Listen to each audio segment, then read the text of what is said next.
Good afternoon. Today is June the 18th. And what I'd like to talk about today is, what are you speaking? We have to be so careful about the words and our attitudes of how we live our life. Most people are familiar with Proverbs 18:21, but they usually stop off. We're familiar with life and death are in the power of the tongue.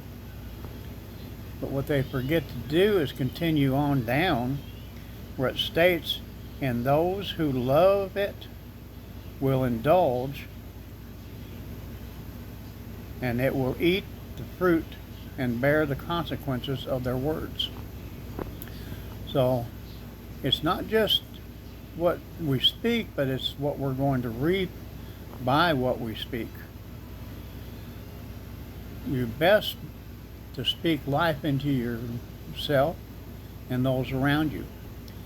The words you speak are seed. I am chosen. I am strong. I am walking in my divine purpose. Speak life. We have to remember that it's about a daily surrender. Lord, I'm yours. Lord, use me. Lead me. Think about the habit of stillness. That's a hard one for a lot of people, and I just had some conversation with some men about that very thing. Taking time to sit still and quiet, waiting to listen from the Lord. When you learn to be still and listen for the Holy Spirit, that's when you'll start hearing more clearly what God has for you and what He wants you to do. Overflowing gratitude. How many times have you thanked the Lord for all the small stuff? You know, we're good about thanking Him for the large things, but what about just waking up or keeping you safe on your travels to town and back home? You know, we need to have overflowing gratitude in all that we do and all we receive in our lives.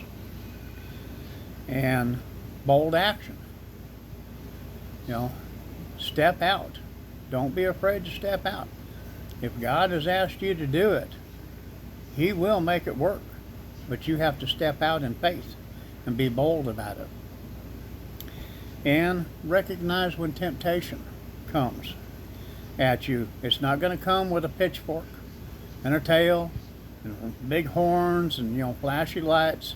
It's going to come as little small whispers in your ear, or very slight temptations. But if you ever give the slightest opening to the tiniest of them temptations, that gives the devil a foothold.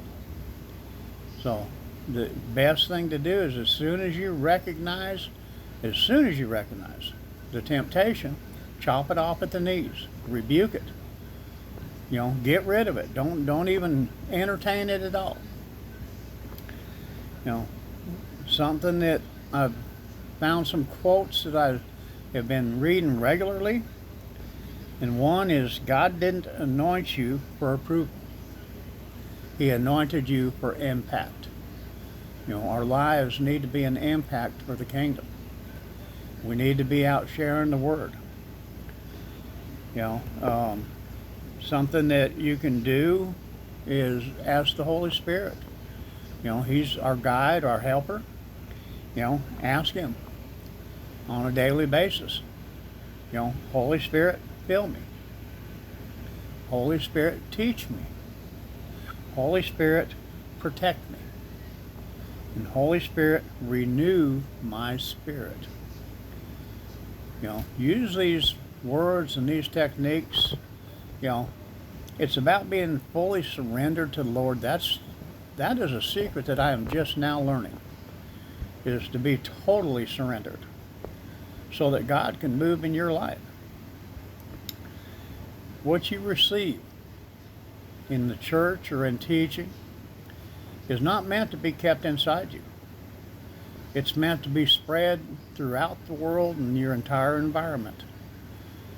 We're supposed to be lights on a hill shining to the lost.